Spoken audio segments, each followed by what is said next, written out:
بسم الله الرحمن الرحيم. الحمد لله والصلاة والسلام على سيدنا محمد وعلى آله وأصحابه أجمعين. الحمد لله والصلاة والسلام على سيدنا محمد وعلى آله وأصحابه أجمعين. أما بعد فأعوذ بالله من الشيطان الرجيم. بسم الله الرحمن الرحيم. وذكر فإن الذكرى تنفع المؤمنين. صدق الله العظيم. اللهم صل على سيدنا محمد وعلى آل سيدنا محمد وبارك وسلم. اللهم صل على سيدنا محمد النبي الأمي وعلى آله وأصحابه وسلم. میرے معزز مسلمان بزرگوں، عزیز بھائیوں، اللہ تعالیٰ نے مجھ اور آپ کو جو زندگی دی، جو جسم عطا فرمایا، اس میں انگنت نعمتیں بھی رکھی ہیں، اور ان نعمتوں میں ایک بڑی نعمت قوت گویائی، زبان کی دولت بڑی نعمت ہے، اللہ رب العزت نے عطا فرما رکھی ہے۔ لیکن پیارے رسول صلی اللہ علیہ وسلم فرمایا کرتے تھے، جرمہ صغیر، اس کا جسم تو چھوٹا سا ہے، وہ جرمہ کبیر، لیکن یہ جرم بڑے بڑے کرتی۔ یہ جو اللہ نے خودکار مشینری دے رکھی ہے، جس سے میرے اور آپ کے دنیا کی بہت سی خیریں وابستہ ہیں، لیکن اللہ کے نبی صلی اللہ علیہ وسلم نے تنبیہ بھی فرمائی کہ جسم بہت چھوٹا ہے، لیکن اس کے جرائم بڑے بڑے۔ آپ علیہ الصلوۃ والسلام فرمایا کرتے تھے، دو چیزوں کی ضمانت دے دو، میں تمہیں جنت کی ضمانت دے دوں گا۔ ایک جو دو جبڑوں کے درمیان میں ہے، اسے سنبھال لو، اور دوسرا جو دو پہلوؤں کے درمیان میں شرمگاہ، اس کی حفاظت کر لو، میں تمہیں جنت کی ضمانت دے دوں۔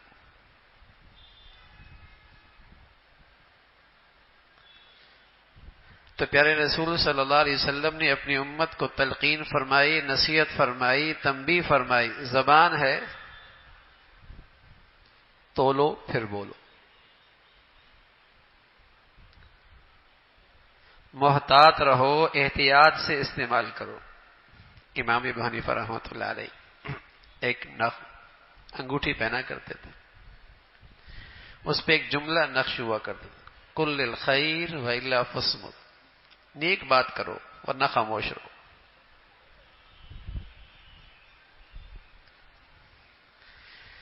اور آپ علیہ الصلوۃ والسلام کی ایک بہت بڑی خوبی جو آپ کی سیرت میں ہے کہ آپ زیادہ خاموش رہا کرتے تھے۔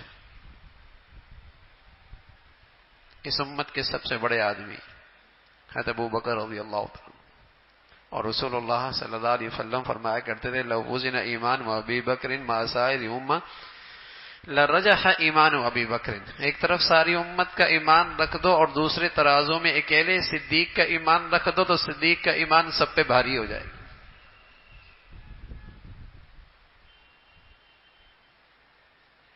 حضرت عائشہ فرماتی ہیں، ایک دن میں چاندنی رات حضور علیہ الصلوۃ والسلام تھی، صحن میں ہم تھے، آسمان پہ ستارے چمک رہے تھے، 14ویں کی رات، ستارے آسمان پہ۔ میں نے کہا، اے اللہ کے رسول، کسی کی اتنی بھی نیکیاں ہوں گی جتنے یہ آسمان پہ ستارے ہیں؟ اتنی بھی نیکیاں ہوں گی؟ تو حضور علیہ الصلوۃ والسلام فرمایا، عائشہ، عمر کی نیکیاں آسمان کے ستاروں سے بھی زیادہ ہیں۔ عائشہ خاموش سی ہو گئی۔ اللہ کے نبی صلی اللہ علیہ وسلم سمجھ گئے، فرمایا، عائشہ سمجھ رہی تمہارے ابا کا نام آئے گا، تمہارا یہ خیال تھا کہ تمہارا ابا کا نام آئے گا، حضرت صدیق کا ابا کا نام آئے گا۔ کہاں؟ فرمایا، عمر کی ساری زندگی کی نیکیاں ایک طرف، اور تیرے ابا کی ایک رات کی نیکیاں جو وہ ہجرت میں میرے ساتھ غار میں تھا، وہ ایک رات کی نیکیاں عمر کی ساری نیکیوں کے برابر ہے۔ تو اس امت کے اتنے بڑے آدمی ایک دن زبان مروڑ رہے. کس نے فرمایا صدیق کیا کر رہے ہو؟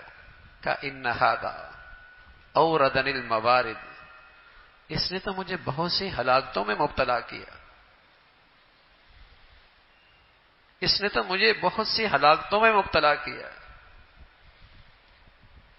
یہ امت کے سب سے بڑے امام امت کے لیے نصیحت اور پیغام دے کے جا رہے کہ نیکیاں کرتے ہو یا آنکھوں سے ضائع کرتے ہو یا زبان سے ضائع کرتے ہو. ڈھیروں ساری نیکیاں ہوتی ہیں، لیکن اس زبان کے غلط استعمال سے دل کے برتن میں نور کوئی نہیں اکٹھا ہوتا، صفر، بلکہ بس اوقات مائنس میں چلے جاتے. زبان ہی کی تو برائیاں ہیں جس نے آج نفرتوں کی الاؤ جلا رکھا ہے.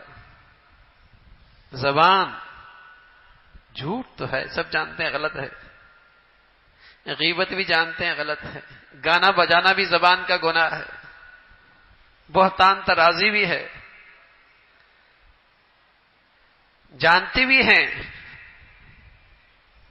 کر بھی رہے ہوتے. آدم خوری مزاج بن چکا ہے، آدم خوری مزاج بن چکا ہے. کسی اپنے بھائی کی پیٹھ کے پیچھے ایسی بات کرنا کہ سامنے کی جائے تو اسے ناگوار گزرے، یہ آدم خوری ہے. فرمایا یہ آدم کو کھاتا ہے، مردہ لاش کھا رہا ہے. وَلَا يَغْتَبْ بَعْضُكُمْ بَعْضًا أَيُحِبُّ أَحَدُكُمْ أَن يَأْكُلَ لَحْمَ أَخِيهِ مَيْتًا فَكَرِهْتُمُوهُ، یہ آدم خوری ہے، اور وہ بھی مردار، اور وہ بھی اپنا بھائی.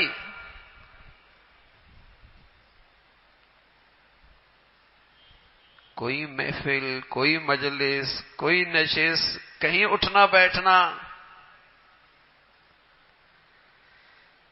لیکن یہ برائی عادت بن گئی ہے، عادت سی ہو گئی ہے. یہ سوچے سمجھے بغیر کہ اس کا وبال کیا ہے، اس کی نحوست کیا ہے. پوری ایک قرآن کی سورت ہے اس موضوع پر، سورہ حجرات، پوری سورت اسی کے متعلق ہے تقریباً.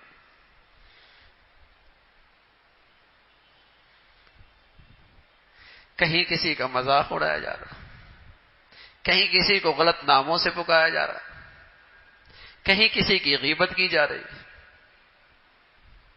کہیں کسی کے پیچھے بدگمانی کی جا رہی، کہیں جھوٹا پروپیگنڈا اور جھوٹی بات آگے پھیلائی جا رہی. زبان. تو حضور علیہ الصلوۃ والسلام فرمایا کرتے تھے اس کا جسم تو بہت چھوٹا سا ہے لیکن جرم بڑے ہیں، جرائم بڑے کرتی ہے. بغیر سوچے سمجھے کہ اس بات کا اثر سامنے کے دل پہ کیا ہوگا. عبداللہ ابن مسعود رضی اللہ تعالیٰ عنہ فرمانے لگے ایک دن میں بیت اللہ کا طواف کر رہا تھا اور دوران طواف میرے کان میں آواز پڑی پیارے رسول صلی اللہ علیہ وسلم کی. آپ فرما رہے بیت اللہ تجھے اللہ نے اس دھرتی پر بڑی عظمت بڑی عزت بخشی ہے، تجھے اللہ نے یہاں بڑا مقام دیا ہے، لیکن ایک روئے زمین پر اللہ کی مخلوق ایسی ہے کہ جس کی عزت اور حرمت اللہ کے ہاں تجھ سے بھی زیادہ ہے. عبداللہ ابن مسعود فرمانے لگے رضی اللہ تعالیٰ عنہ میرے کان کھڑے ہو گئے.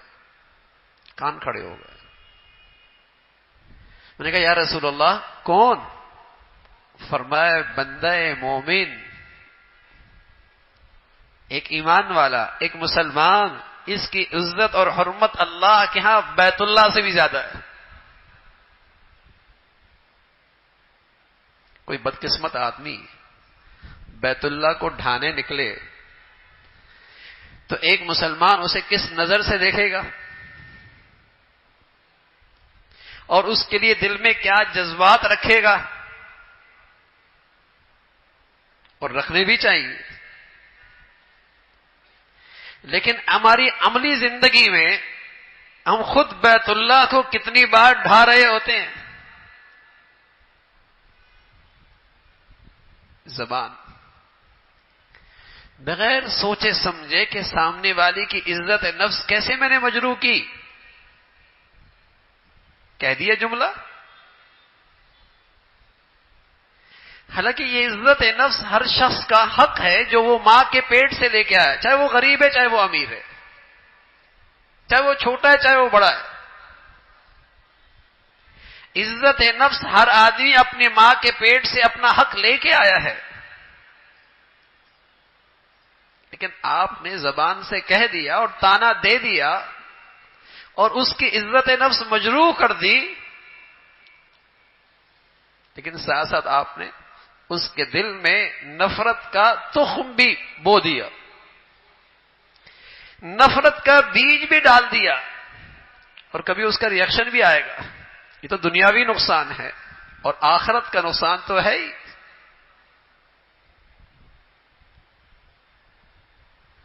زبان کا استعمال یعنی کتنی برائیاں، کتنوں گھروں کا ٹوٹ پھوٹ، اور کتنے ہمارے معاشروں میں نفرتوں کی بنیاد اس زبان کا غلط استعمال. اللہ کی نعمت تھی اور غیر معمولی اللہ کا یہ انعام تھا. حضور علیہ الصلوۃ والسلام تو فرمایا کرتے تھے کہ زبان اللہ کی نعمت ہے. اگر کوئی کام دنیاوی لحاظ سے مفید نہیں، آخرت کے لحاظ سے مفید نہیں، اور پھر تم اس زبان کو استعمال کر رہے ہو، تب بھی اس کا استعمال غلط ہے.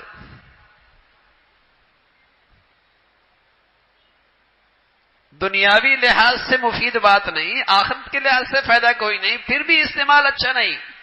اور آپ علیہ الصلوۃ والسلام فرمانا کہ من حسن اسلام المرء ترک ما لا یعنی، ایک مسلمان کے اسلام کی اچھائی یہ ہے، ایک مسلمان کے اسلام کی اچھائی یہ ہے فضول بات، بے فائدہ بات کو چھوڑ دے. جس بات کا فائدہ ہی نہیں وہ زبان سے نکالتا ہی نہیں. لیکن ہمارے ہاں تو بحث ہے، مباحثہ ہے، تبصرے ہیں، تجزیہ ہے، اور تعصب بڑھتا چلا جا رہا، عصبیت بڑھتی چلی جا رہی ہے. بحث مباحثہ،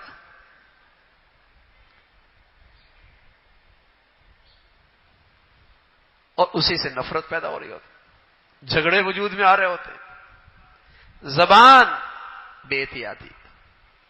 عقبہ ابن عامر رضی اللہ تعالیٰ عنہ حضور علیہ الصلوۃ والسلام سے عرض کی، یا رسول اللہ، فتنوں کا دور ہو، ظلمت بہت ہو، حق سچ کا فرق واضح نہ ہو رہا ہو، صحیح اور غلط کی تمیز مشکل ہو گئی ہو، ایسے ظلمت کے دور میں سچائی پر کھڑا ہونا، حق کا ساتھ دینا مشکل ہو گیا ہو، فتنے کا دور ہو. کہ یا رسول اللہ، نجات کا راستہ کیا ہے؟ تو آپ علیہ الصلوۃ والسلام نے 3 نصیحتیں فرمائی. فتنے کے دور کے لیے 3 نصیحت فرمائی. پہلی نصیحت، املک لسانک، اپنی زبان کو قابو میں لے آؤ، بہت سے برائیوں سے بچ جاؤ گے، بہت سے وبال سے محفوظ ہو جاؤ گے. املک لسانک، نہ بولو نا میاں، کوئی بولنا ضروری ہے. کس نے کہا بحث کرنا ہے؟ تم اس کی حقیقت جانتے نہیں، کیوں حمایت میں کھڑے ہو؟ تم جانتے ہو کیا اسے؟ قریب سے دیکھا ہے، معاملات کیے ہیں اسے، معاشرت کی ہے، اختیار کی ہے، کیوں اس کی حمایت میں کھڑے ہو؟ اور کل قیامت میں باز پرس ہو گئی تو املک لسانک، زبان کو قابو میں رکھو نا. جب ایک چیز کی حقیقت کا پتہ کوئی نہیں اور تم سے اس کے بارے میں بات پرس نہیں ہونی، املک لسانک، زبان کو قابو میں رکھو، سوچو پھر بولو، تولو پھر بولو.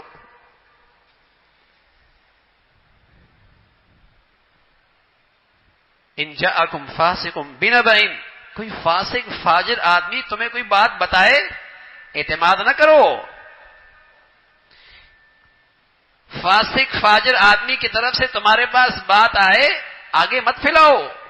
فتبینوا، تحقیق تو کرو بھائی. یہ فاسق فاجر آدمی، تم اپنے لین دین میں کیا اس پہ اعتماد کرتے ہو؟ اپنے ذاتی معاملات میں کیا اس پہ اعتماد کرتے ہو؟ تو پھر اس کی اس بات پر اعتماد کیسے کر رہے؟ چند ٹکوں کا کاروبار کرتے ہو، تحقیق کرتے ہو. بیٹے بیٹی کے رشتے کرنے ہوتے تو بہت تحقیق کرتے ہو. لیکن یہ تمہارے پاس جو خبر لے کے آیا ہے اور ظاہری طور پہ نظر بھی آ رہا کہ یہ فاسق فاجر ہے، کھلے گناہوں میں مبتلا ہے، اس کی زندگی میں کھلی اللہ کی نافرمانیاں ہیں، سر کی آنکھوں سے نظر آ رہا ہے. ان جاءکم فاسق بنبأ، فاسق آدمی خبر لے کے آئے، فتبینوا، تحقیق کرو نا پہلے. تو رسول اللہ صلی اللہ علیہ وسلم فرمانا کہ املک لسانک، زبان کو قابو میں رکھو، محتاط رہو، سوچ کے بولو، تول کے بولو. دوسری بات فرمائی وابکی علی خطیئتک، میاں چھوڑو نا دوسروں کو، اپنی خطاؤں پہ رو نا. جس کی اپنے پیٹ میں درد ہو اسے دوسرے کے سر کے درد کی فکر ہوگی؟ اللہ ہمیں اپنی فکر نصیب فرما دے. اللہ تعالی ہمیں اپنی فکر نصیب فرما دے. فرمایا وابکی علی خطیئتک، اپنی خطاؤں پہ رو. اور اس امت کا اور اس ملک کا تھوڑا سا طبقہ بھی یہ کرنے لگ جائے، یقین جانے اللہ کی رحمت کے فیصلے ہو جائے.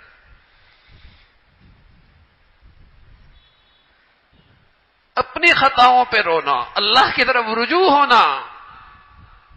وابکی علی خطیئتک. اور تیسری بات رسول اللہ صلی اللہ علیہ وسلم فرمایا ولیسع بیتک، کم از کم تمہارا گھر تو ایسا ہو جہاں تمہارا ایمان محفوظ ہو. تو پھر غیر ضرورت کے باہر نکلو نہیں. اپنا گھر تو ایسا بناؤ جہاں تم با اختیار ہو، جہاں تم بادشاہ ہو، جہاں تم مالک ہو، جہاں ذمہ دار ہو. وہاں تو اللہ کی نافرمانی نہ ہو بھائی، وہاں تو اللہ کا حکم نہ ٹوٹے.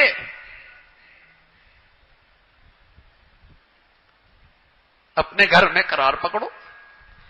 تو رسول اللہ صلی اللہ علیہ وسلم سے عقبہ ابن عامر نے پوچھا یا رسول اللہ فتنوں کے دور میں کیا دستور العمل ہونا چاہیے؟ تو پہلی نصیحت فرمائی زبان کو قابو میں رکھو، اپنی خطاؤں پہ رو، اللہ تعالیٰ سے معافی مانگو. اس سے اللہ کی مدد اور نصرت ہوگی، اللہ کی رحمت متوجہ ہوگی، اللہ تعالیٰ راضی ہو جائیں گے، تمہاری مشکلیں آسان ہو جائیں گی. وابکی علی خطیئتک. اور جو تمہارا دائرہ اختیار میں ہے اسے تو پاک کر لو، پاکیزہ کر لو. وہاں تو حقوق پورے کرو نا بھائی، اللہ کے اور اللہ کے بندوں کے. ولیسع بیتک، تمہارے لیے تمہارا گھر کافی ہو جائے.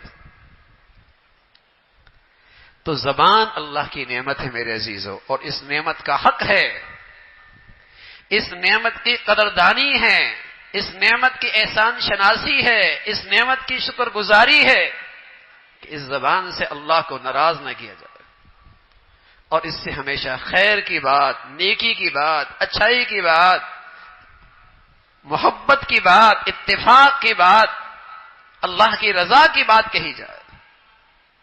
اللہ رب العزت اپنی عطا کردہ نعمتوں میں ہمیشہ اپنی فرما برداری نصیب فرمائے.